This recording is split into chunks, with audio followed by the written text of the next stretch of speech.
Ciao and welcome to the YouVe Show. Ciao to everyone. Welcome, welcome. Guys, I'm always before starting, always testing if the sound is working. Let me check because that's important. So ciao and welcome to the YouVe Show. yeah, Ciao to everyone. Looks like it's working. So for the first time, we are streaming on both channels. So the Juve show and my channel, GJustjuve. Why are we doing that? Because we want people that are on my channel that is growing and growing every day. We want to show them that the Juve show is an amazing show. It's the channel of myself and Martina, 50-50. So guys, if you enjoy the show, come to the Juve Show channel. I will show you the tag so that you can see it. Let me find it back. So I didn't even write it, so I will write it now. So the Juve Show. So guys, if you want to, you can come to the Juve Show now or after and subscribe. So what will we do today? And then we will present the coach as we always do. Today, we want to talk about a lot of things. We want to talk about something special that happened 14 years ago. We want to speak about, we don't want to, but we have to speak about Milan Juve. That's a really important one. And then we will have a new special game that Martina will explain. That's where all the people in the chat will also be involved. That's really great because I believe, and Martina will confirm later, I believe we can win something also for people in the chat. So stay tuned because that will be amazing. After that, we will speak about Atalanta Juve or Juve Atalanta, the upcoming game. Rocco just left. He will probably join again. Problem with the connection, so it's fine. But now it's time to say hello to the people in the chat. So who do we have? And we have a lot of people. We have Juve FC, who actually, Caden, he was already feeling asleep and he was watching my other video to stay awake. So thank you for that. We have Michael. We have Entertainment Guruji who's saying Indian Love Pepe Show. This one is the Juve show. It's also from Martina, but thank you so much. Aprit, who was watching FIFA games from myself from a time ago. We have Juventus India. Ciao. Fino alla fine, Forza Juve. We have so many people. Marco Gilardino, who was our guest the last time. Go Corana Go, also from India. Michael Filetti, our guest from Malta.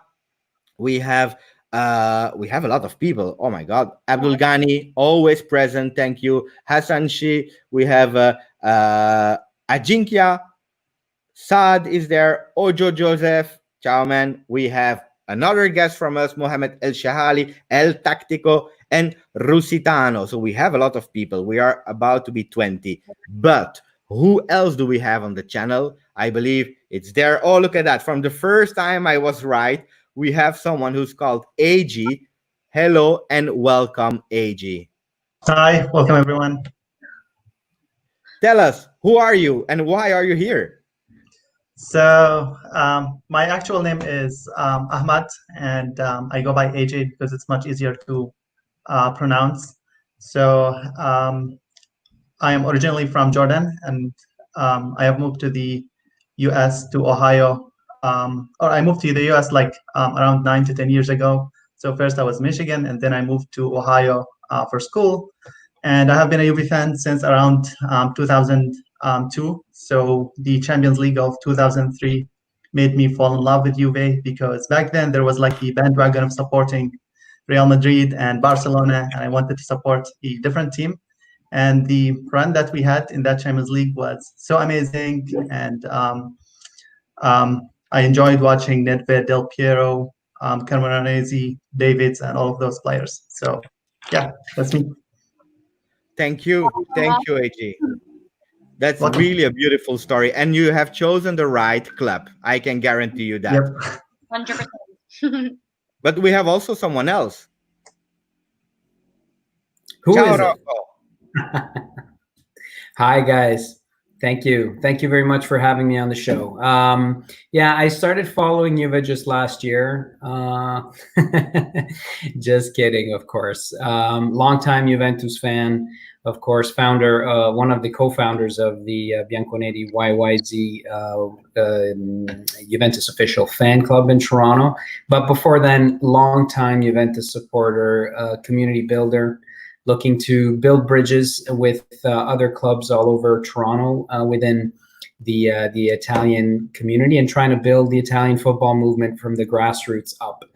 That's probably the shortest and best way to define it. And on top of that, you know, I've known Juve long enough to know 9-year Scudetto droughts, as well as you know, several Champions League losses. So my skin is very thick. I can imagine. Thank you, Rocco. And I also wanted to thank Bianconeri YYZ because they were on my channel for a Q&A. It was amazing. So I want to say hello to the people from Bianconeri YYZ who are always supporting us.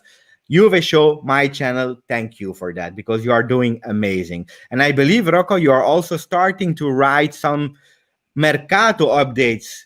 Oh, thank you very much for that shout out. Yeah, we're trying to, for the last oh gosh, maybe 6 or 7 years, I've been following transfer news very closely, and I've been applying my very discriminating transfer filter.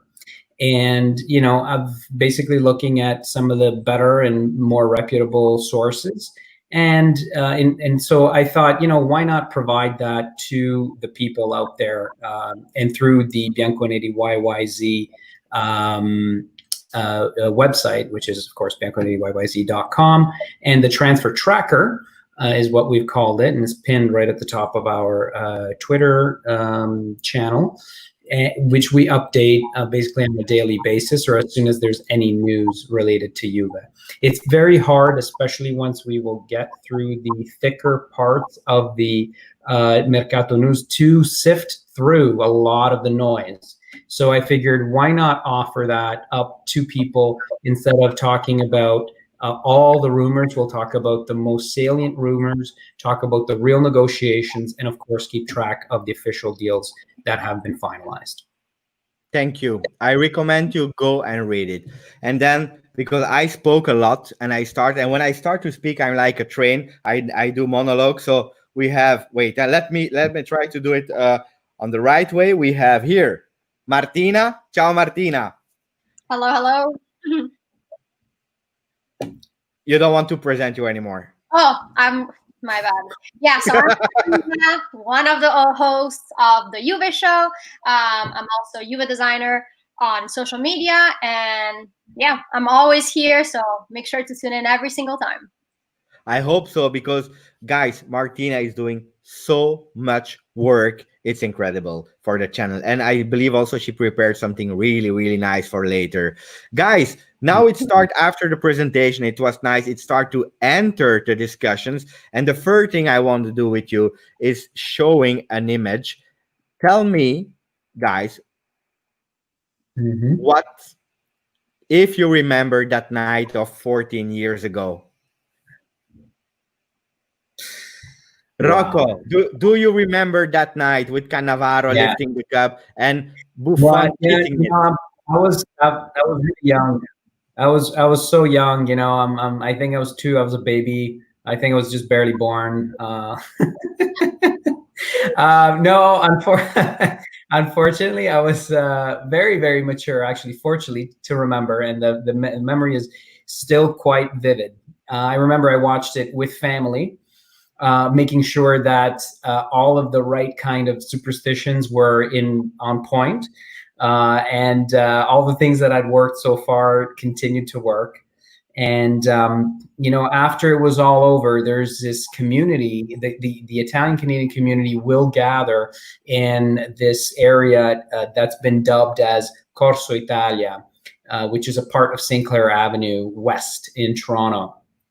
And of course, as soon as the whistle was done, people spilled onto the streets from the various bars and pubs, and anything that had a TV that had the game on and the street was immediately flooded. And let me tell you, I don't know, this is something that's common maybe in the United States, but never happens ever whenever the Italian Canadian community is concerned. There were no fights, no problems, no cars were overturned or set on fire. Just a lot of people having a great time, taking pictures with police, and everything happened in a very civil way. So a lot of celebration, a lot of Italian flags, music. I remember also there was a marching brass band playing the trumpets and all the brass instruments playing the Italian national anthem, marching through the streets. It was just an unforgettable time. What an amazing tournament that was for us. Amazing. AJ, do you remember? Yeah, of course I remember that night. So I was watching the game with my siblings. So one of my brothers is a Germany fan, so he wanted Italy to lose. But and actually, back in my hometown in Jordan, there are so many people who love and support Italy. So by the time that Grosso scored that penalty, you could hear like some fireworks and people going crazy, which is like very interesting for me. So yeah, it was an amazing night, and I was specifically happy for Buffon because he felt very frustrated after the 2003 Champions League final loss, and after winning this World Cup, like it enhanced his legacy. So every time somebody makes fun of Buffon that he did not win the Champions League, I say he won the World Cup, but Messi and Ronaldo didn't. So it's a good comeback. For that. Yeah. Before explaining my experience, we have some people who are actually giving us the live score. So Inter is losing versus Verona 1-0. So keep us up to date, guys, because we lost versus Milan, and we will speak about it really seriously. But we always love when Inter is losing. I believe this is a part of the satisfaction. I remember that night in 2006 because I was also already able to drive, and I remember I entered my parents' home for the first time. It was crazy. I entered like a few minutes after the game. Normally I'm always there before, but I don't remember why. I was a bit late and I was so stressing. I entered the house, and what happened? I see the action of the penalty. That's what I see. And my brothers, they were all screaming to me like, go away, we don't want you in the house anymore. And I was really, because we are really superstitious in the film family, I was really about to go away. So, but I stayed. I saw the penalty of Zidane. And then, oh my God, I remember what an emotions. I run out of the house when we had that last Grosso penalty. I had my closest, and I actually, jumped like a sliding jump on the front on the grass. I was green. And then we went to a special place in Belgium, sorry, because I live in Belgium, where all the Italians in Belgium reunite to have a big party. I remember my brother was driving, and I was with the car behind. I was following him, and it was so packed and so dark, and we were doing party. I had a car accident with my brother. So that night it was, but we didn't care, and we continued to party. And the day after, when we realized our father was really not happy, but it happens, how many times in a life. So that was my story. Martina. You can definitely not top that story. I mean, mine is very boring. I was like 8 years old. I was a baby. I don't even remember the game that much. I wasn't like a crazy football fan because I was just 8 and I don't know. And so, yeah, I mean, I remember the penalty, like the shootout penalty, like the ending. Yeah. And I was with my mom and my cousins. And then I remember we just like we lived in an apartment like close to the city center of my hometown. And we just like went there and everyone was there just like partying. Well, I was 8, so, it wasn't the same. But I felt like everyone was like super crazy and I loved it. I mean, that's my memory. Obviously, I was like 8, so I didn't enjoy it as much if I was like maybe this age or something. So yeah, it was definitely crazy. I wish I was older to experience it better, like you, Giuseppe. Oh yeah, but what will happen again? Can I ask Martina a question? Sure. So were you in the US at the time? No, I was I'm in just Italy. sorry. I was in Italy. Oh, in Italy? Yeah, Cool. that's where I'm from. I came here in like 5 years ago. Okay, really cool. Cool. I didn't even know that. Well, what part of Italy were you from? Are you from? Or where you living? My hometown is called Schio. It's in Vicenza, so like an hour away Oh, from. nice. Very nice. One thing when AJ was saying earlier about his experience in, I think you were saying Jordan. Is that correct? Yeah, correct. I find that, I mean, obviously, the story that Giuseppe was relaying was talking about the Italian Canadian community, the Italian, Belgian community there. I was talking about the Italian Canadian community here in Toronto, and Martina, obviously, in Italy proper, made sense. They were partying over there. But what I find amazing is that in Jordan, you had people, I'm sure they weren't of Italian descent. They had no tribal kind of ties to it, but nonetheless, they were fireworks going on, having a party, so happy because another country won it. I think that to me tops all the stories right there. Like that kind of attitude. That's great. Yeah, it's actually very interesting. And even like nowadays, people in Jordan and in Middle East overall, they follow European football like very, very closely. So you can tell that there is currently like a Champions League going on, Champions League game going on, which is, it's very interesting. Cool. I just wanted to go really quickly through, because we are the Juve show, so we have to speak about Juventus. How many Juventus players did we had at the time? Buffon, Camoranesi, Cannavaro, Zambrotta. We had Del Piero, who came in later. After we had Grosso, because he was not yet a Juve player, but Grosso. Pirlo became a Juventus player. And then also with the rivals, the France team, we had Zidane, who was a Juventus. Henri played there. Vieira played there. Thuram. So many players. It's crazy. It's really crazy for me to see all those Juventus players. So, after that, we will not speak about it, but because I'm working on a really nice video that's called Calciopoli for Dummies that will be out really soon, I promise you. But after that, we went to Serie B. But guys, look at the teams, look at the players that were in the final. It's something really crazy. So now that we spoke about really nice. Go, Rocco. Tell me, Rocco. Oh, I was just gonna say, I think that Perrotta played for our Primavera or something like that, if I'm not mistaken. He come from the youth. It's true. He's a Juventus youth player. It's true. And now that we spoke about good memories and that it was fun, let's speak about something dramatic that happened, guys. I will just show you the picture, and then we have to discuss about two games. Juventus Torino, 4 goals for Juventus, and then Milan Juve, 4 goals for Milan, because it was 4-2. Guys, AG, what happened between the two games? Tell me what happened. I still can't. Tell me. I would say, games like this happen all the time. So last year it happened with Manchester United, and it happened against Fiorentina with Conte. But for me, I think it's a series of like unfortunate events. Dybala missing, De Ligt missing. Both of them are like very key players, and they are not like proper replacements. Higuain is not in his best form, and Demiral and Chiellini are both injured. So we had to play Rugani, who only played like 3 games this season.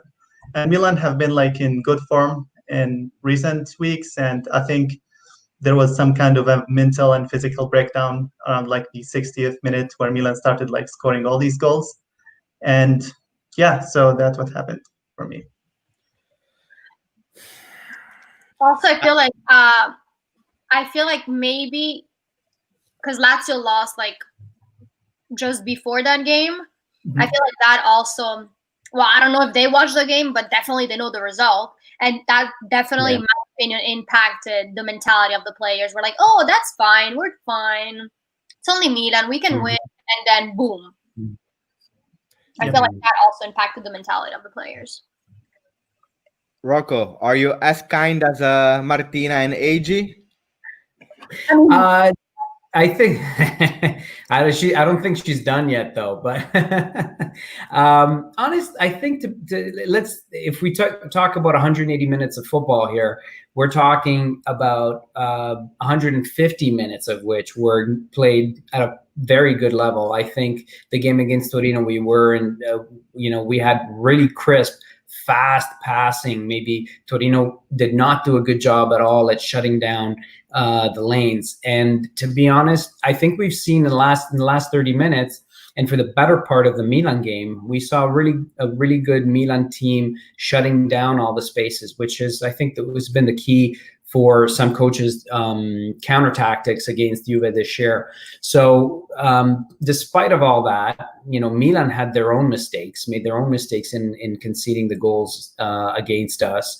And we were poor in not seizing the opportunity to take that, shut it down. I feel that Sarri might have taken the opportunity there to make those substitutions that he eventually made, but to make them quicker, to make them probably right after the 2-0, putting in a speedy Costa as a counterattack tactic, and really working on the defensive phase. What shockingly took place was we saw 6 minutes of absolute blackout by Juventus. So and really we weren't able to recover from that at all. Shocking defending. I agree with a lot of the things that you said in the post game. Bonucci was saying that everyone who was a doubter of Rugani was proven right on the evening.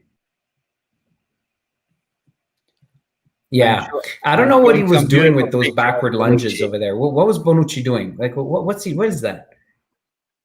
I don't know. But also Rugani on that goal. Right? So what are these backward?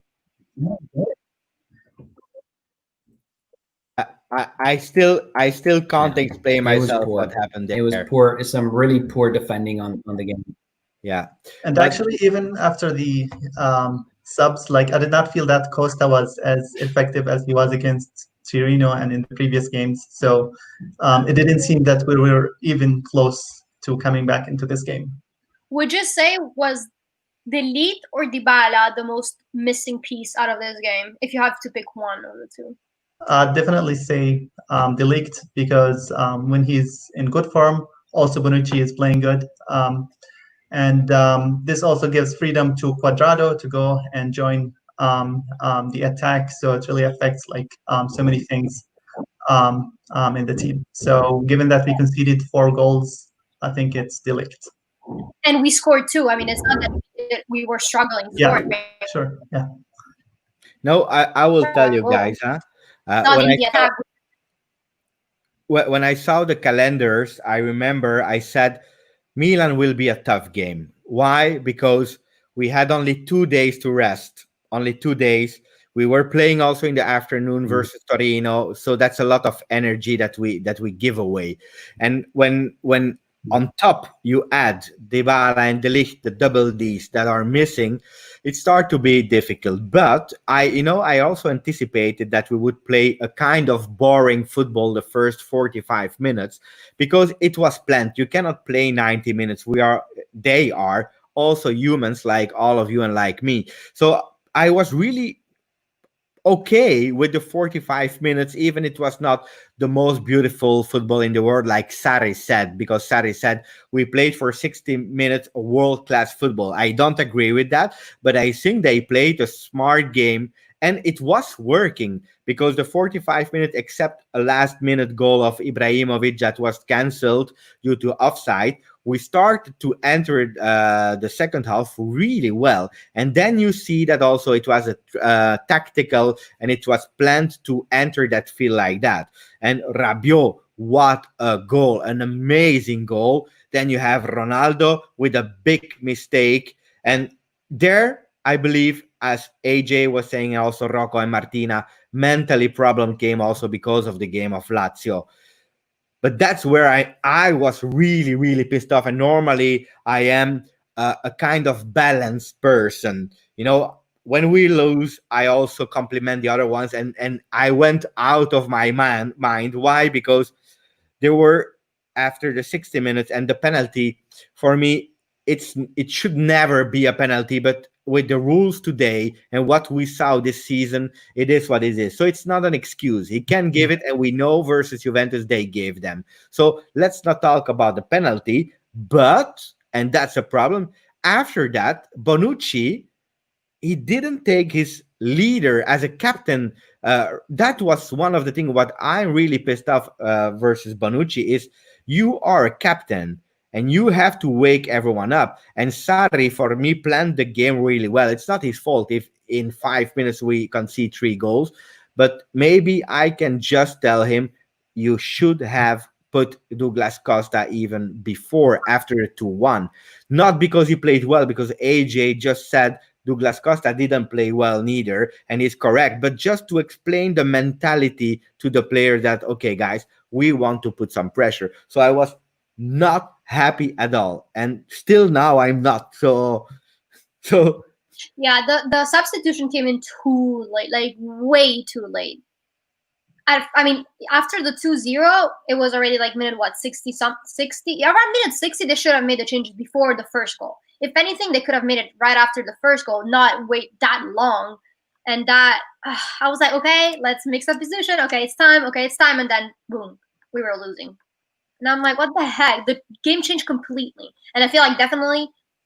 I just want to excuse myself publicly with Higuain, because I said that Higuain needs to go to River Plate, Miami, or to Burger King. So I'm sorry, it was emotions, guy. I'm Italian. I'm from south of Italy. I'm Sicilian. So sometimes, so I'm sorry, Pipita. I love you as a man, but you really played bad. So sorry, Martina, but I wanted to say sorry to Higuain. I wonder, No. yeah. I wonder if what Sarri said before the game affected him, because if you guys recall the Sarri quote, he said, "Oh, I don't fight with any player except Higuain." So saying that right before the game, where Higuain basically have to shine because Dybala's missing, I don't think it was a smart move by Sarri. So, Rocco, can you answer that question of Rad, who's saying what other option had Sarri at the time? Well, I mean, I think the main thing, and I alluded to it in my answer before, and I think Martina also did the same, is the timing, really, more than anything. Like the starting lineup, yeah, if it ain't broke, why fix it? Why change it up? 4-3-3. There were 2 forced changes.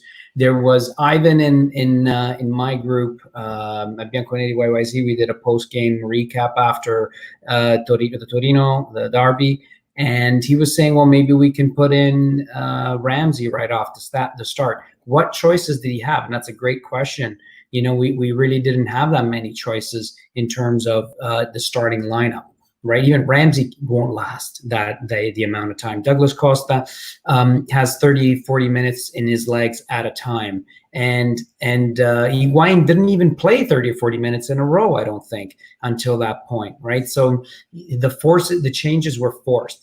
But that said, 2-1, 2-0, you have the opportunity, just go in, make your changes right there, kill it off. You had about more than half an hour at your disposal at the time.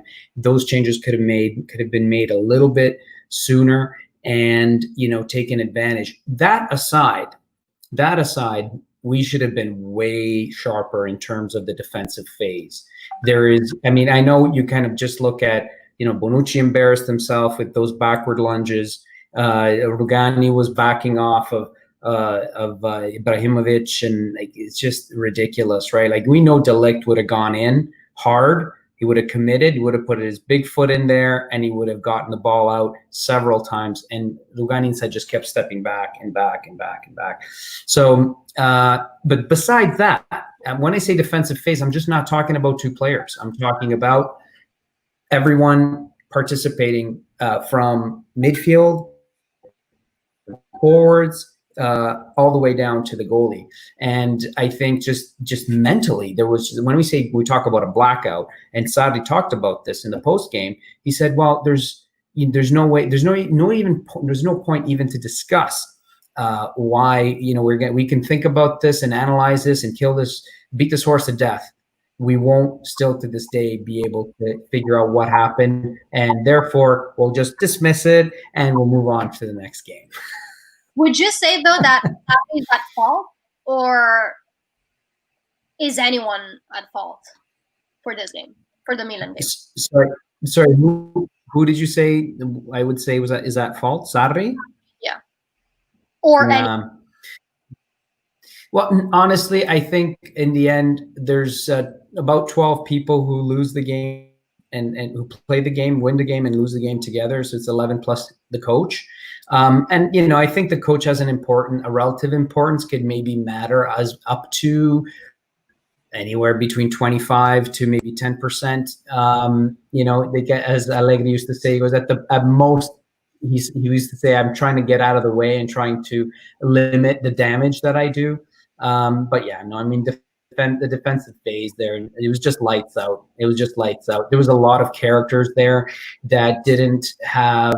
That weren't gifted with courage and determination that was necessary in order to overturn the tide. I think that's what happened. You had a weak Bonucci mentally. Rugani's default weak, Rabiot default weak. Pjanic default in Barcelona, you just name it, right? And it was just a recipe for disaster. I think with the return of Dybala, De Ligt, and with everyone else's determination looking to turn over in order to make good on this momentum, I think we're in for good things in the near future, without spoiling the next section of the show. Yeah. I think there are definitely like a number of things where Sarri could have done nothing about, like especially the fourth goal. So that pass by Alexandro was just like terrible. So I don't think that's like Sarri's fault, which goes back to, I wonder like if we can rely on Alexandro week in, like week out. So he used to be like so good in 2016 or 17. So given like the near future, I don't know if he should be the person to go with. AJ. Go ahead. No, go, Martina. That substitution was I don't have a word for it, like the stupidest, weirdest, unnecessariest. I don't know, Martina. He had to because Cuadrado was dead. He was dead. Cuadrado was dead, and that's why he put Danilo there, because Cuadrado, after the 2-0, he was like a walking. He played really well. Huh?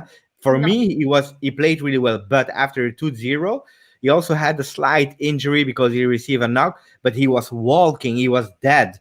And the guy, you cannot even tell him something because he's playing since the beginning of the year. Okay, they had 3 months of being locked down, but after that, he's playing match after match, 90 minutes. He's going on the right, on the left, in the middle, in the front. So it makes sense. Now, Alexandro or is ready or not. And he actually wasn't ready, in my opinion. That's the thing. But if he's ready, if it's not ready, he doesn't have to play.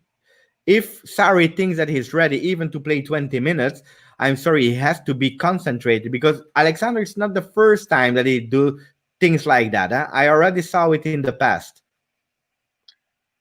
Rocco is knocking. He's saying yes. He's a little bit. No, in fact, he's a little absent-minded at times. I don't know what is going on with him, but definitely, as AJ pointed out, it's been years since we've seen the best Alexandro. I think his impact with Juve in the first year was super, and we just haven't seen him the same since. I don't know if Italians' exasperation with tactics has gotten the ginga out of him, as they say in Brazilian. Yes. So I don't, I think that there's still a diamond in there. I don't know if there's anyone within our sphere that can get that diamond out of that again. That said, I mean, if you have one of your fullbacks who's dead, as Giuseppe said, what are you going to do? Like, who are you going to replace him with, right? You're looking at the bench. You're saying Alexandro's is practiced with us for a few days. I have to throw someone in, right? I mean, what could he have done? Thrown in Matuidi at left back while Alexandro's half baked. You know, he's not fully ready. You know what I mean? I don't know. I mean, you know, as they say in Italian, col senno di poi. You know, with after the fact, it's easy to say, right? Like hindsight's 2020. Yeah. I wanted to answer a question of Michael. AJ, you can answer the question he was asking, and then we can also check some other question we had. But do you think that the absence of De Ligt really showed, you know, is he already more valuable to the team than Bonucci? In a short answer, AJ. I would say yes. So I think he's been amazing in recent months, and this game showed how important he is. And one thing I noticed about Bonucci is that when he plays with someone who's not good, like Rugani, he doesn't play good. But when you put him with Chiellini or De Ligt, then he plays much better. So maybe like the good performance that Bonucci has been displaying this season, maybe we should give also some credit to De Ligt because he does take care of lots of the defensive works, and which hides some Bonucci's deficiency. Serie A, 20 years old. You know, you have to do it, huh? Yeah. The only takeaway I would say, the only thing I would add to AJ's, the way I would put a title over what AJ said, is that Bonucci is not a center back; he's a chameleon. Whatever you put him next to is how he performs. You put him next to someone solid, he performs solid. If you put him next to someone weak, that's the way. It's the same, right? And this is, I don't know, is this maybe a comment to his experience at Milan when he was next to Romagnoli, right? There was this disaster after disaster. So, you know, I don't know. I'm looking at the last 30 minutes. He just completely lost his mind. I did not see a solid Bonucci whatsoever. Also, in the first half, so before preceding that period, he missed one or two pretty good scoring chances with his head. So, you know, it just wasn't his night. It wasn't his night. Which I think is unfortunate because Bonucci is supposed to be the leader of the team. He's supposed to be the one who's like really good in those, you know, like difficult moments. So to have a player like him being inconsistent, I think it's a little bit unfortunate. That affects the entire team. I mean, if he's not being the leader when he should be, obviously that will affect the entire team. And consider, I mean, I'm going to be honest, I don't like that Bonucci is our captain. I'm honest, I don't care if you don't think the way I think, but he's not my captain. Who do you think should be the captain? That's the real question. That's not Bonucci. I mean, well, okay, this one was different because Dybala was not there, and Chiellini is injured, but and one wasn't on. Well, yeah. But I will try to make a big statement, guys, because I love Dybala as a player. But guys, Dybala, do you think really that he's the leader we need in a situation like that? Do you think he's able today, with his personality, with his TikToks, with Oriana? Laughing about it because today, guys, TikTok, Juventus is on TikTok today, yeah. But do you think, except without the jokes, that he's the guy that has the personality to be our captain? Not yet. I don't know. I just asking you guys. Not yet to be like the captain that we had in the past. However, I do think that it might be better than Bonucci. Yeah, I agree with Martina. Right now. I agree with. I don't like to agree with Martina, but I will agree with Martina. But all kidding aside, I think that Dybala. I mean, geez, I'm used to. What am I used to? I'm used to Scirea. I'm used to Stefano Tacconi, De Agostini, Luca Vialli, Del Piero, Ferrara, Conte. Buffon, Chiellini. I mean, Dybala doesn't come into that conversation yet. I don't care how many caps you have. But that said, I would have him over Bonucci just because of the the back and forth that he had a few years ago, the several issues that he had with management, the ability to speak, right? The problem, I think, at the time was that you didn't have enough veterans on the field. Even if you had just Buffon in net, to raise his voice, right? Because he can raise it from the sidelines, but on the sidelines, you're not, let's say, as important as you are if you're on the field. Even if you had a Chiellini who wasn't having a great game, or Buffon wasn't having a great game, and just start to shout, just say, hey, guys, straighten out. Okay, we got this, reset, 2-1, reset, let's lock down, let's make this game ours, right? You didn't have any of those veterans there. So you got what you got. You had Bonucci and no other co-captains around to do with, because at Juve you have several captains, let's say it. I mean, Bonucci has 400 games with Juventus. Buffon, Chiellini, Dybala, right? And other members as well. Before you had Marchisio, and this is it, right? We don't have enough players to transmit that Juventinità, right? That being Juventus. It's kind of, that's one of the things that I'm afraid of might not carry in with all of these trades. I agree. And to close that captain chapter, because we see in the chat a lot of people are mitigate. I didn't see a comment saying yes, Dybala captain yet, but I see De Ligt, Ronaldo, GG for sure. GG was and is still our shadow captain. But I agree also with Rad, who was saying I prefer someone in the back because you really have the overview of what's happening, and when you play football, you know it.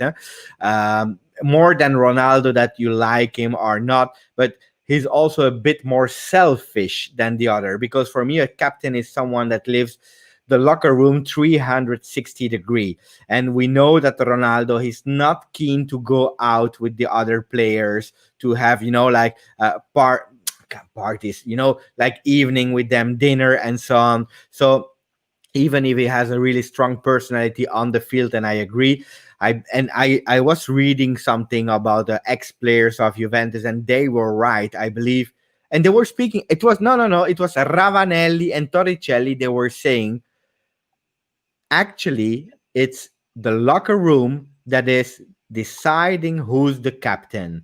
And the captain, who he is when he's in the locker room. And they were speaking about Gianluca Vialli. Happy birthday, Gianluca. If you follow the channel, I know you do. But if you follow the channel, happy birthday. But it's true. And I believe Dybala is a bit too immature, young, not ready today. He will probably be, but if I see indeed De Ligt with the mentality that he came, it's probably a bit too early. But that guy can be really soon a captain for Juventus. I prefer that than the caps, like Rocco was saying. That's one thing. Then I saw the name of Bentancur. Bentancur could be one day, because he's already there since a couple of years. He has that aggressivity. He has that Uruguayan temperament, can be, and a Demiral, if could be. Yeah, I feel like those players mostly like Delete and Bentancur, they need more experience. Delete as in the team, and Bentancur as in like starter, because before he wasn't really a starter and didn't play that much. And Delete, I mean, he was already the captain of Ajax before, so he has that experience. He just needs to transition it to Juventus.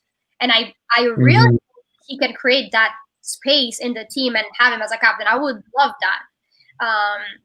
He just needs to work for it, and I don't know. I mean, we don't know how it is in the locker room, so we can just see it what we see as like viewers. But I hope to see that happen today. Martina, it's we are with 37 people. That's amazing on the YouVe Show. I'm so happy. can we reveal, because we are at our peak moment, thanks to our amazing guest AJ and Rocco. I believe that the discussions are amazing today. Can we reveal something nice for the people? Let's do it. Okay. It's not perfect, but it's just the idea that counts. So, wait, let me move. Okay. So this is gonna be the Juve game. Can you hear me? Yes, we do. Okay. So this is gonna be the Juve game. It's gonna happen basically every episode from now on. It's a new game that we decided to have on the show to just bring some fun and just, take it in a next level creatively. So basically what's going to happen is that each episode, the four of us, so Giuseppe, myself, and the two guests that we're going to have, we're going to I will pop the balloon for them, or they can say a number and then I'll count and just pop that balloon.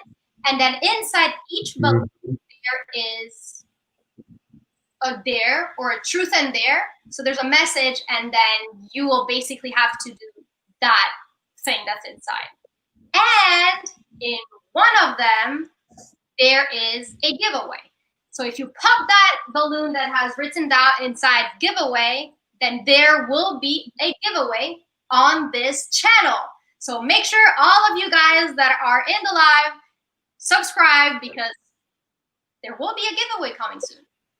And it's in between those 12 balloons over there. I love it. I love it, Martina. So if I understand well, because guys, we are a lot on the channel and I love it, but I will not always stream the YouVe Show on my channel. There are two separate channels, because this one is, I share it 50% with Martina. So make sure, if you want to win a giveaway, to follow the YouVe Show. You can do it after the show, it's not a problem, but do it, because the next time it will be on the YouVe Show. I saw a comment, Martina, because it was not foreseen, but can we do an example? Because Ajinka is saying start today. Okay. Can we show an example? Yeah, I'm going to pop one, and let's see. It's going to be for you, so. I start. No, I mean, I'll pop one, and then you will have to do whatever that says. Okay. Okay. Okay. Do you have any preference, or you want me to pick? Pick one. Pick one. She knows it. She knows which the hardest one. Careful. Oh. Show the message. It says, oh my God, write a poem about. So we have to pick a player, and Giuseppe is going to have to write a little poem about that player. About, in the live, comment a player. So just the people in the chat has to pick a player, and I have to write a poem about him. Let's take it. Okay, Martina.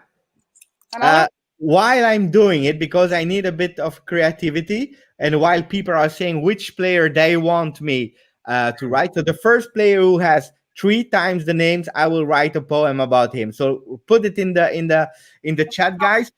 But in the meantime, can you also pop a balloon for you? Oh my God. Okay. I'll try that. Oh God. I think we should be the one selecting the. Yeah, wait, Martina.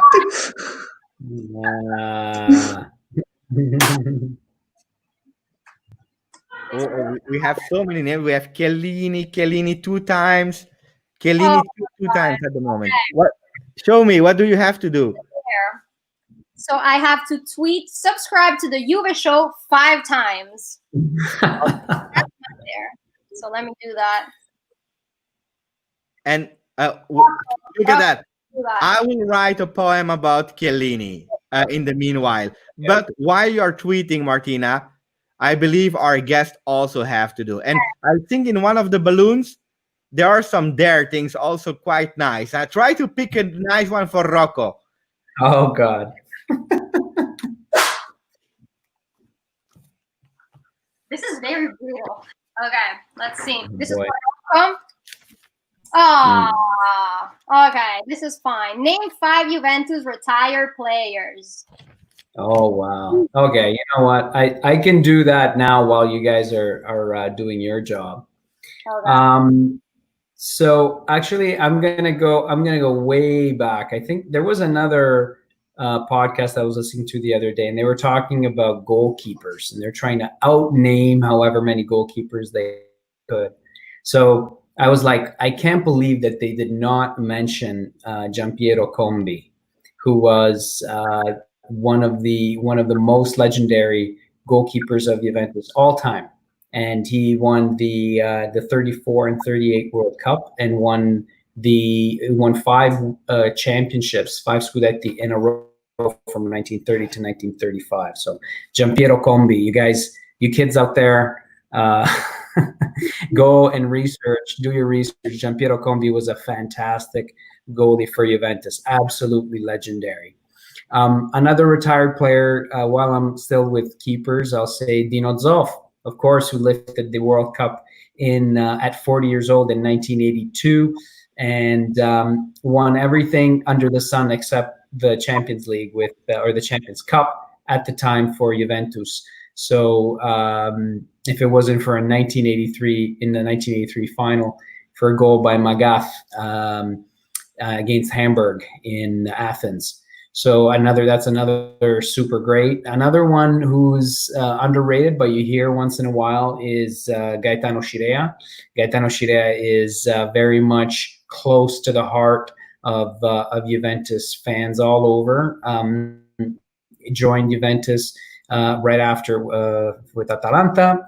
Right after Atalanta, and then after a long, I think 9 seasons at Juventus, he retired and still stayed with the club and was a scout for them. And as he was scouting Juve in Poland, he got into a terrible car crash and passed away. So he is in the hearts of Juventini. It's like right in your Juventino blood. You have to love Scirea. So do a little bit of research. Scirea is a great. Another one that is very little known is Parola. Parola is known as, if you guys have ever seen the Panini stickers, there's a soccer player that's doing a scissor kick on the front. That's the part of the logo, let's say, and that guy is actually Parola, who did that scissor kick. His scissor kick was kind of pictured, and eventually that inspired the designer to draw and include his scissor kick as the in the design.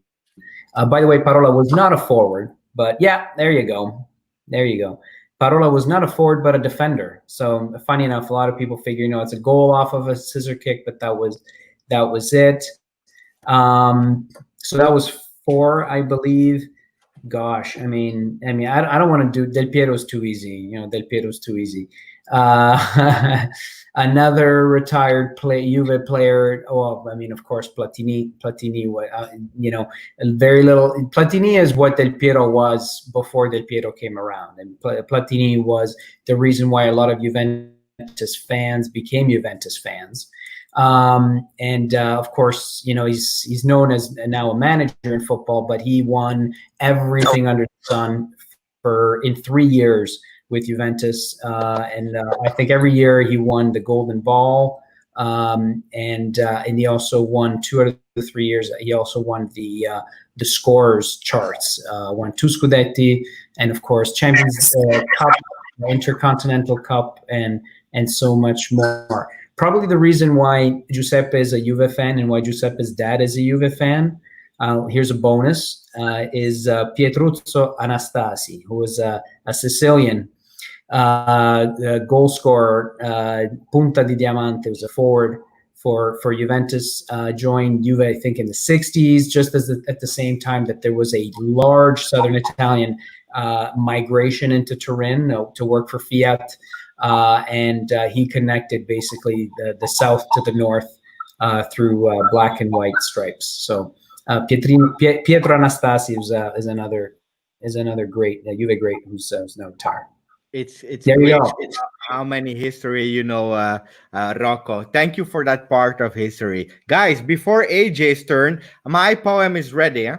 my poem is ready about Chiellini. Martina is lagging, so I don't know if she will be able to hear it. But for the guys that are still in the show, guys, listen to that one. Chiellini, why is wait. Martina is back. Let's wait. Let's see. She's there. Okay. Martina, my poem is ready. So I don't know. Shit. it's okay, Martina. So my poem is Okay. ready about Chiellini. Let's speak about it. So, Chiellini, why is your nose long? In the mask, it just looks wrong. We missed you on the field because you are our real shield. I wish you to win the Champions League too. Wow, that was great. I could never come up with that short. Look at this creativity. I hope you Wow. like my poem. Can you repeat it? Can I want to hear one more time? That's We'll beautiful. repeat it. Wait. Chiellini, why is your nose long? In the mask, it just looks wrong. We missed you on the field because you are our real shield. I wish you to win the Champions League too. Beautiful. And then Martina, I think you should consider a career in poetry. So. yeah, I believe also calcio poems. Yeah. From now on, you're not. Go ahead, AJ. Sorry. I was trying to interrupt Martina's internet so that I don't have to do the dare. So yeah. Do you accept to do the dare, AJ? Yeah, give it to me. And maybe you're lucky, huh? Maybe we will explode the giveaway and you have to do nothing. So maybe there is already a giveaway for the people in the chat. Be nice, Martina. I believe the internet of Martina is losing us. I'm not sure we will be able.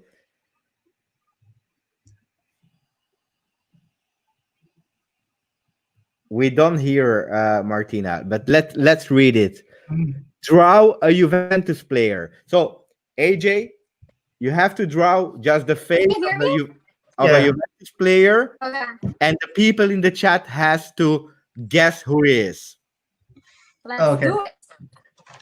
So, sorry for this time, guys. There is no giveaway this time. Next time, because I'm sure people doesn't believe us, next time the guys in the chat will be able to choose the balloon that we will explode. So we are really honest. Should I do it like on a paper or on? Yeah, do it on a paper. Okay.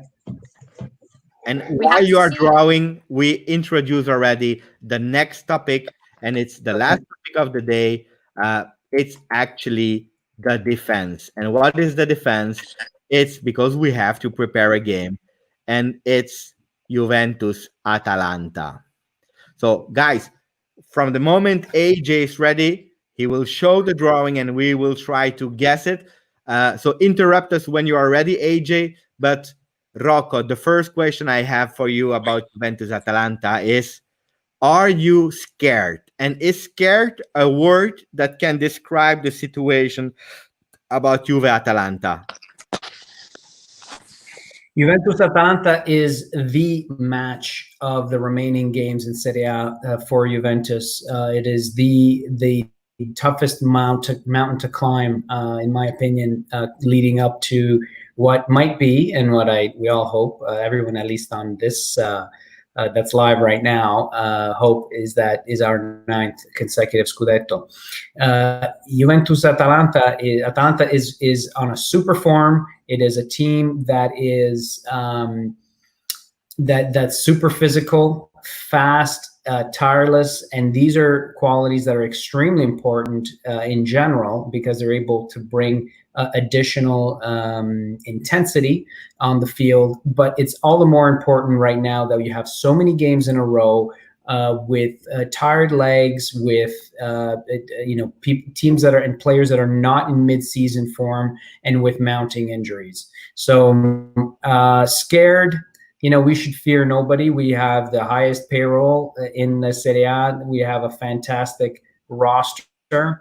Not everyone's healthy right now. Not everyone's booming right now. But that said, we have we are a wounded lion, as my good friend and Bianconeri YYZ Daniel would say. Daniel Di Chico would say, is that we have a wounded lion right now, and look out when you do wound a lion, because we will come back hungrier and angrier and worse than ever in terms of what our opposition can expect. AJ, are you able to talk while you're drawing or not? Yeah, so I'm gonna give a little bit of context so that it's easy for you guys to guess. So I'm terrible at drawing overall, and I have a terrible handwriting. Let's see. That's part of the fun. So the person has their thumbs up, and they also have a wink. Let me put you in big screen. So guys, don't guess it. It's only the people in the chat who has to guess who that player is. I have no idea. So they're giving thumbs up with both hands. Guys in the chat, are you stronger in guessing than me? Because I was good in poems, but apparently I'm bad in guessing. Who will be the first one to guess? Let's see. So a combination of thumbs up and a wink. I don't know. I have no idea. I try to guess. Look at that. Is it Buffon? Yes, correct. Oh, Massimo, I believe the first one to find it is Massimo Lesti. Then we have Rad, who found it. Zach found it. He said Bentancur. We had CR7. Ajinkya. Well done. Thank you, AJ. So now that the people were able to guess it, tell us, AJ. Atalanta. So I think it's gonna be a very tough game. So Atalanta have been doing so well recently, and but the good thing is that both Dybala and De Ligt will be back, and the game is gonna be at home at the Juventus Stadium. So, and I'm starting to think that maybe Atalanta are more of a Scudetto challenger than Lazio. So Lazio and Inter, they have been in very poor form recently, but Atalanta have been doing so well. So if they beat us, then we may consider them a serious challenger to the Scudetto title. So it's not going to be an easy game at all, but if we were to look at the positive side, then we have De Ligt, we have Dybala back, and it's going to be a home game. So, yeah. Before answering, and Martina saying what her thoughts are about Atalanta, it's the 10th of July in India, and today is one of a special day for Juve fan. Can you guess, Pepe? The only thing I have in mind is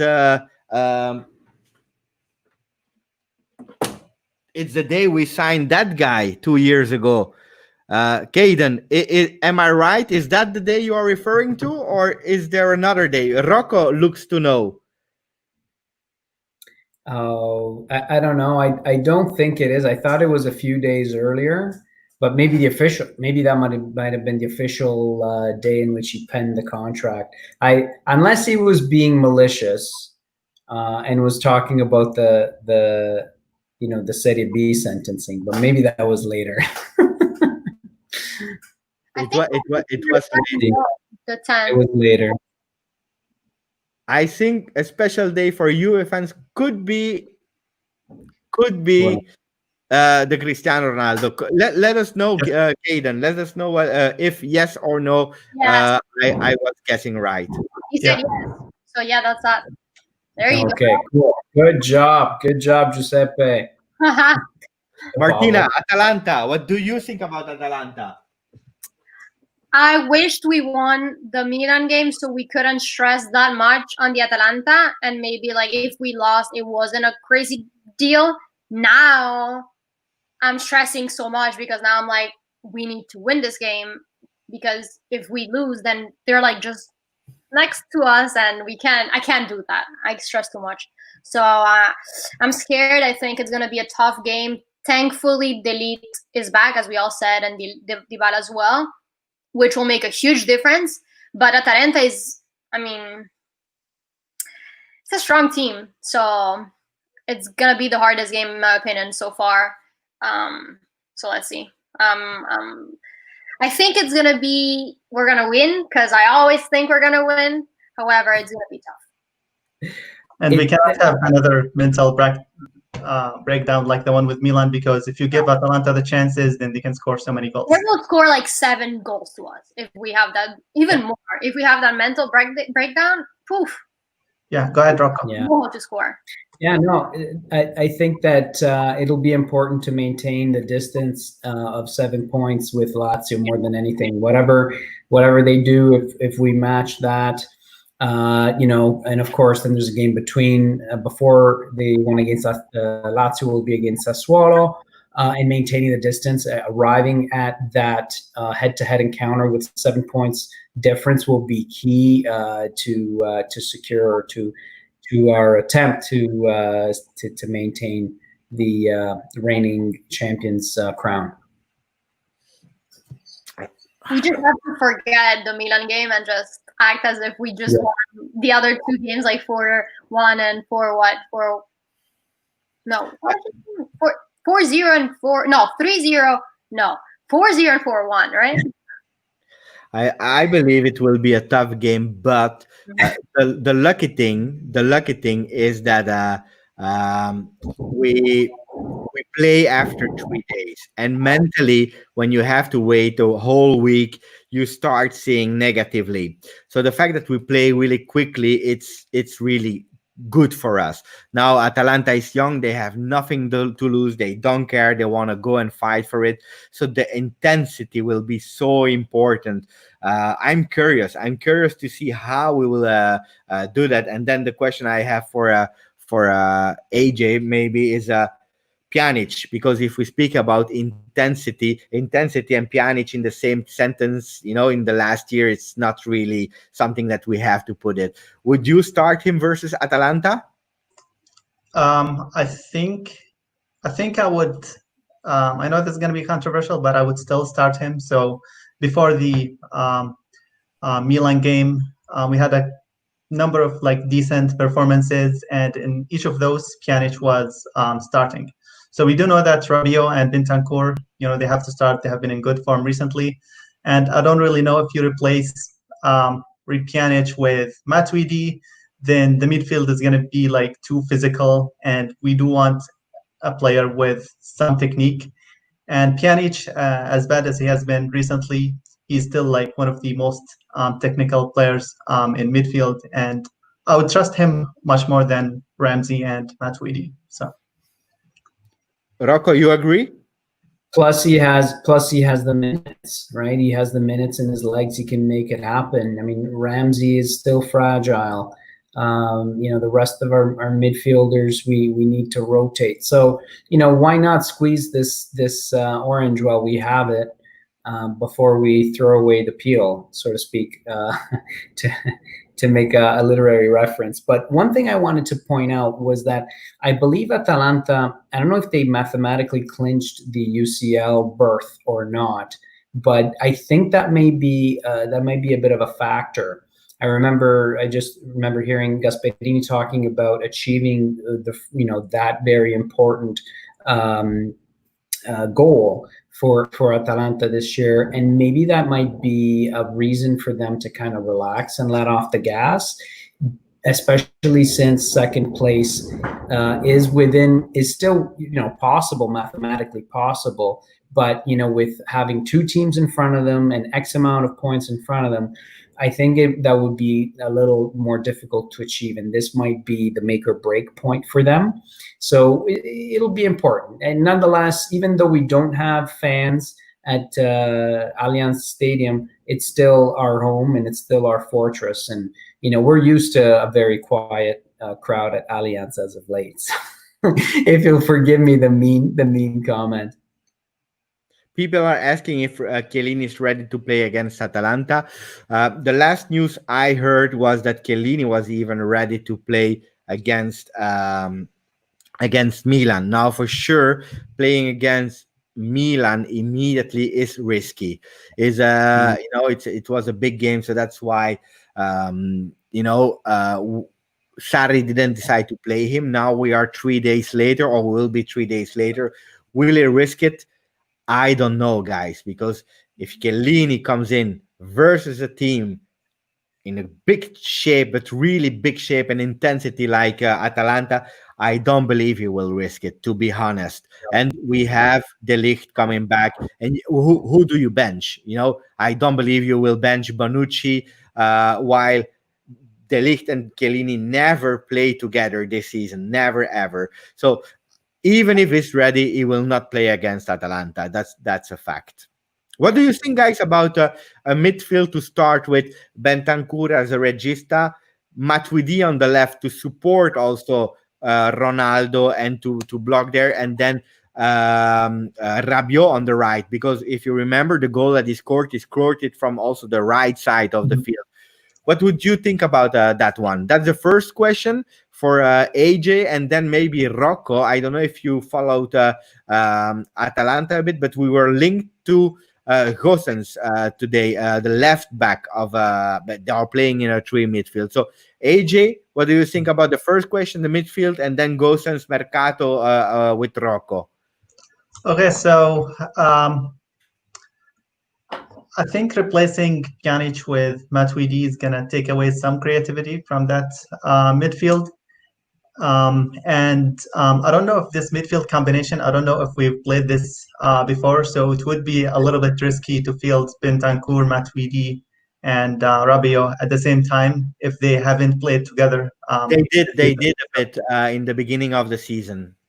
But okay, so they was playing right until we had some solution on the right, where actually the idea of Sarri has always been Rabiot on the left with Ramsey or Khedira or whoever on the right. But they played a few games like that, yes. Okay, so I guess if Pjanic is physically finished, then I would put Matuidi in. But as long as Pjanic can play, then I would just go with what worked like in the previous games before Milan. So Bentancur, Pjanic, and Rabiot. Yeah. Rocco, Gosens, because you're a Mercato news guys. Yeah. It's I think, I mean, first of all, I think it's a little premature to talk about like a serious negotiation. I'm sure he's a player from a team that we'd be very interested in picking up someone from. Any of their wingers, especially any other fullbacks would do at this point. But I think it would be left to be seen whether Gosens how he would work in a back four, because presumably we would want to use him as a fullback eventually, right? So I don't know whether he would work that way. I understand that Gasperini's teams typically play in a 3-4-3 formation, so he kind of is more of a wing back type position right there. So I think it would be left to be seen how he would interpret that more on a defensive side of the job, right? I think ultimately the goal is to find someone a la Lichtsteiner. Lichtsteiner was, I think, one of the ultimate in terms of what you want to go for fullbacks. You know, he did it for us as a wing back from front to back under Conte in a 3-5-2. I remember that amazing link up between him and Pirlo. How many times did they have that connection? So, it'd be great to find someone to employ that way. But definitely worth a look. And would be a welcome addition. Really easy to do that right now since we only have three. Oh, excuse the noise. Since we only have three fullbacks currently, so yeah, definitely good pickup, a good look. Him and/or a return of Luca Pellegrini, that would be welcome. I think there's a lot of hype around Luca Pellegrini amongst Juventini right now. now.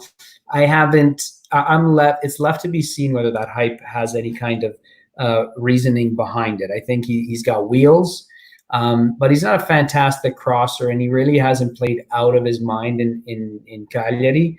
But that said, as a backup, I think he's worth a shout. Absolutely, yes. We have Hassan who's saying Bonucci's style of playing has no replacement in the team. I know, sorry, I know that Hassan is a big fan of Bonucci, and I also like Bonucci. Yeah? It just for me, it's not the best leader of the defense. He's a real good complement of the defense, but he's a good player. The only problem is when we saw the pictures sooner.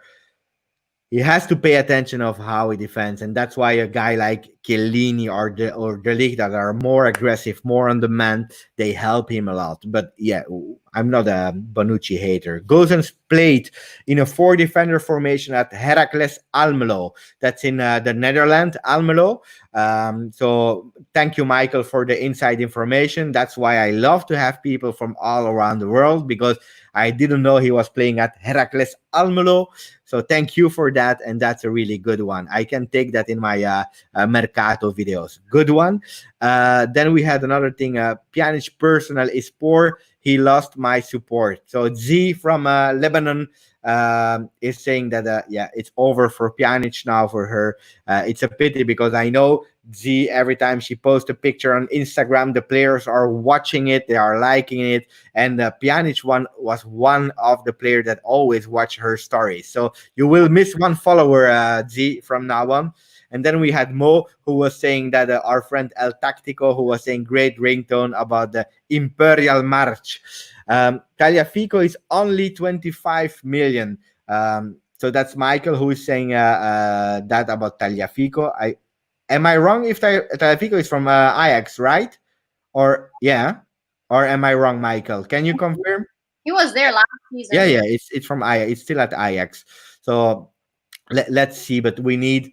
I believe they will sell now Sandro, because they can still make some profit with him. So I one thing I checked about Gosens is that he scored like 9 goals and have like 9 assists this season, which is a lot for a left back. And one thing we have been struggling with is that like other than Ronaldo and Dybala, not many players contribute to goals. So the midfielders score very few goals, and the same thing goes for the defenders. So if he would work in E4 at the back formation, I think he would be a good player to have, because we do need someone to support Ronaldo on the left-hand side. AJ, question for you from Barat. Do you guys want Jorginho?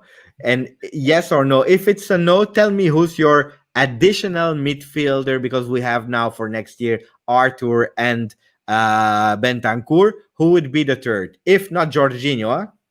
Okay, so for me, it's a no. So Bentancur have been doing well at the Register role. And if I could add someone to this team, I would add Milinkovic-Savic. So we do need someone who is a box-to-box midfielder who does defending and can score goals and make assists. And Jorginho is not really that type of player. So, yeah. What about Kulusevski? Would you put him in the starting lineup as the midfield or more in the attack? Because he can play like both. I think, given that he scores and assists a lot, maybe I would put him as a right winger in the place of Bernardeschi. But I don't know if he's really the solution for Juve, because Sarri loves to play in a very specific way.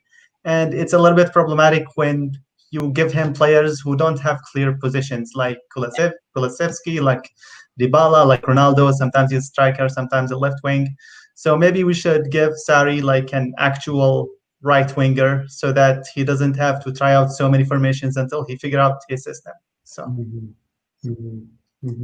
I find it interesting, with Jorginho, you would get basically a backup regista, right? Or a starting regista, right? So you can maybe use Bentancur as a mezzala next to Artur on the other side. But with so many of these things, you ask the question in a vacuum whether you want Jorginho or not, but who are you giving up on the other side, right? Is Pogba still in the conversation? Is there another top midfielder that we're not going to go for because we're going for a Jorginho? Or are we trading off one big signing in the midfield for a big signing at number 9, which is very likely something that we're going to go for. Higuain very likely one way or the other will be released next year, either resolving his contract or being sold, and we'll have 7.5 million euros to play in terms of renewals, or in terms of rather salaries. So there's just so many moving parts right now, and Pogba is probably at the top of my list, just because you want someone who's strong on the ball, but at the same time has great shooting ability and is so versatile. But yeah, it remains to be seen whether we're gonna be able to sign him, or if this is just a little bit of leverage that Raiola is trying to play in order to get his man a renewal. Yeah, it is. And the last news about Pogba is indeed because we had our friend Barat who was saying Pogba is likely to extend his contract. Yeah. Yes. Let's see. I also believe it's not he wants to extend his contract. It's he has to. Why? Because Manchester United didn't suffer as much as the other clubs in terms of financial impact from the COVID, because they are the richest club in the world. So it makes sense that Manchester United doesn't want to sell him on sale, especially not to Juventus, who already did a bargain some years ago, taking him for free. So they want that money, and if not, they will not sell him. Now that he found also Bruno Fernandes, who joined Manchester United and is taking a lot of leadership on the offensive style of Manchester United, that give him a lot less pressure, and he can focus on his game. He's not anymore the guy of 100 million that had to do everything at Manchester United, and he's starting to feel a lot better at Manchester United. He's also dancing in the locker room. So if you pair both, dancing in the locker room thanks to also less pressure, and the fact that he knows that not a lot of clubs can pay him and take him,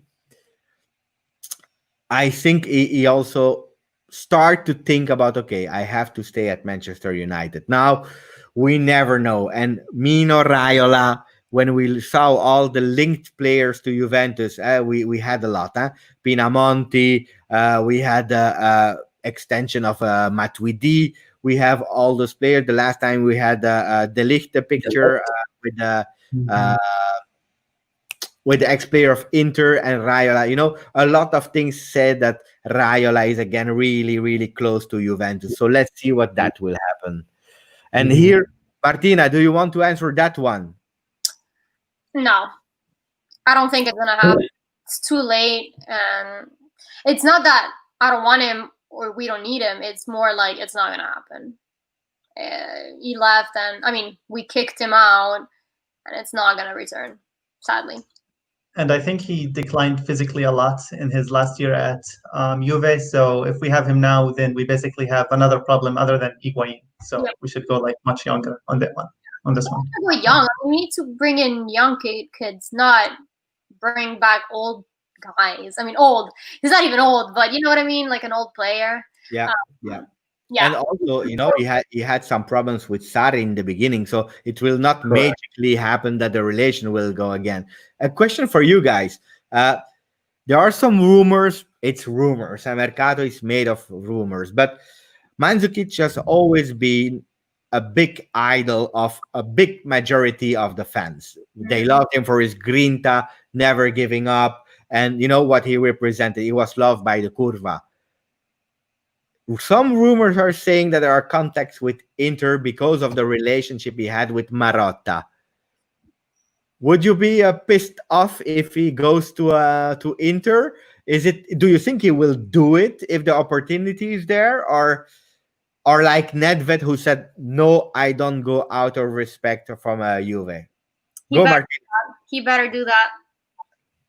I want to see him go to Inter, and you better not go to Inter. What Mhm. if?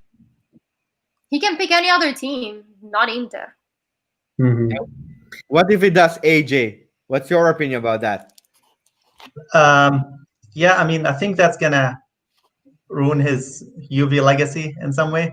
But at the same time, I won't be surprised if he gets like a good offer, given that he had like a bit of a sad ending with Juve and he probably had a fight with the management. So he may be tempted to move to Inter. But I think the club that works best for him at this point is probably Fiorentina. They're looking for a striker, and he can get lots of game time there. So, yeah, I don't think he's going to go to Inter. Mm-mm. I think Inter needs to get some new material. Marotta needs to get some new material. I mean, it's the same old, same tactic. It's copy and paste type thing. It's ridiculous. Yeah, and maybe sure, MLS. Why not? Why not? Because you get a top striker who still has a good foot and a great head and finishing. The only thing is with the MLS is that it's a physical league, so you'll have to have someone who's strong and fast next to him to do a little bit of running. But yeah, if you put him up there as a terminal, big forward, he can get it done. He can move create some headlines. Mandzukic can go to Inter Miami. He can come over here. Yeah, yeah. Inter Miami, brava. Yes. We have to celebrate something because we are in closing of the show, but Mo is just telling us, and that's an amazing news, Yes. that Juve under 23 that actually won the minor Coppa Italia. When you win the Coppa Italia, the minor one, you are qualified for the playoffs to go to Serie B. And they play today versus Padova, who was from all said the most difficult team from the people that were there. So we qualified, Juve under 23 qualified for the next round. It's not done yet, so we are not in Serie B. To be honest, my opinion, I'm super happy because I want Juventus always to win. I'm just asking myself, is that team ready for Serie B? Because we had already some difficulties in the Serie C. It's a young team. It's not the topic of today, but I can't be more happy. I'm happy about that. So guys, we are in closure, I believe. I want to start thanking all the people that were in the chat because guys, it's amazing. We were with a lot and the peak is still there. 33 people still in the chat. That's amazing. We have Michael that was here from the beginning and until the end. We have Mo, Barat, Dan, Bianconeri, that's Z. We have Sufyan in the beginning and the end. We have so many people. I cannot even say it anymore. So that's amazing because you are an amazing family. That's the first thing I wanted to say. The second, I will do my auto promotion. Tomorrow, guys, I will be live. So I'm never sleeping. You know I never sleep, but tomorrow I will be live for the UCL draws. So I will comment the UCL draws live. So I will tell you what, because I explain you guys, for sure we have to beat Lyon first, but from tomorrow we will already know the potential team we will have to play. So or Lyon or Juventus will play next time and we will know it. So we will comment that live. So jump on the live if you are awake. I never sleep, so that's the thing. And then the third, Your time? At what time? it will be really early for you guys because it's Yeah. midday my time. So midday Juventus time. That means 6 o'clock for Martina, 6 o'clock for you guys. So if you're awake, Martina, Rocco, AJ, and you want to join me, let me know. Send me a message and you join and we comment together. But it's really early, yeah? In pajama. I'm not gonna join them. I will have bags under my eyes, more bags under my eyes. So, But I'll be watching, my friend. I'll so watch. that's midday. Let me know. So that's tomorrow. Then I wanted to thank the amazing guest we had today. For me personally, I don't know, but it was for me the best episode we ever had, and that is thanks to AJ that was in the chat and came and asked, "I want to be on the show," and Rocco with an amazing experience. Thank you, guys. First, starting with AJ, tell us how does it feel to be in the show? I think it feels like really great. So as Giuseppe mentioned, I was only in the chat, and I told him, "Oh, I want to be on the show," and he was like very welcoming. So thanks to him, and it's actually like very entertaining to share your opinions on Juve along with so many people from so many different parts of the world, and would encourage people to try to get to this show. So it's really fun. Yeah. Thank you, man. And then we have Rocco. Yes. Tell us your experience. Absolutely great. I mean, it's amazing to interact with people from all over the world and to see people to have such a live and vibrant audience of 33 people who are taking the time to listen to this show. Also, great interaction. I love the little games that you and the creativity that you guys have, and you actually make it fun. Even to be on, even though we're putting on the show and we're part of the show.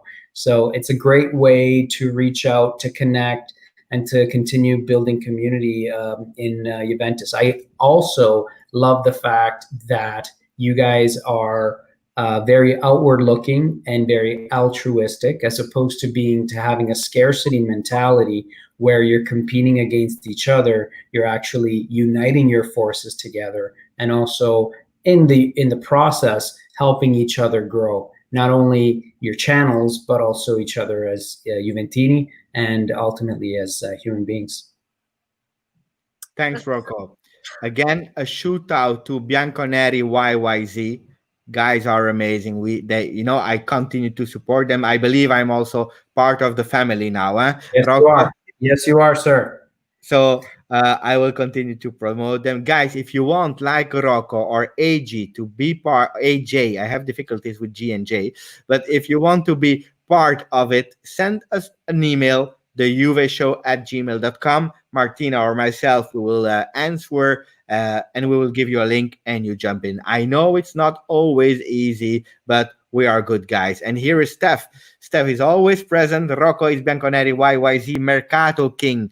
Proud of you, as always, an amazing lineup of guests, Martina and AJ, fantastic Juventini. Grazie, Giuseppe. Steph, I was introducing Rocco as the Mercato King of Bianconeri while I was in the beginning of the show. So I'm really happy that you repeat, because you have to follow that. He's giving a lot of things about it. And Steph, I want you on the channel, the YouVe Show or my channel. I don't care. I want one day that you are on the channel. I tell you it publicly. Need a girl as a guest. We need some feminine presence. Yes, women, let's go. So from my side, thank you again, Martina, because I let you finish the show as always.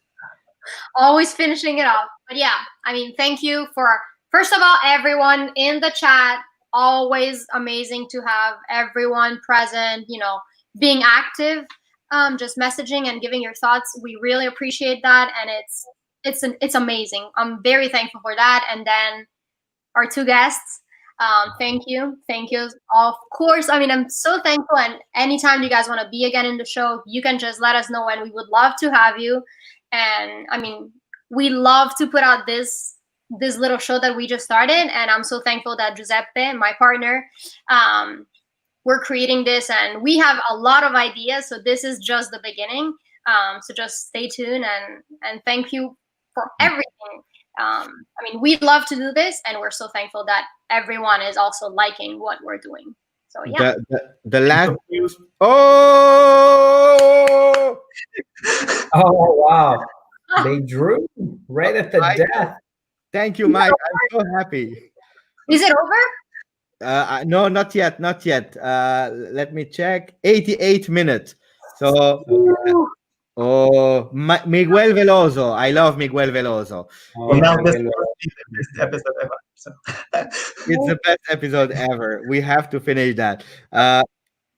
Look at that. Mo is also part of the Bianconeri YYZ. He's living also in Canada. Yeah. He has contact with Steph and with Rocco, and is a part of the family now.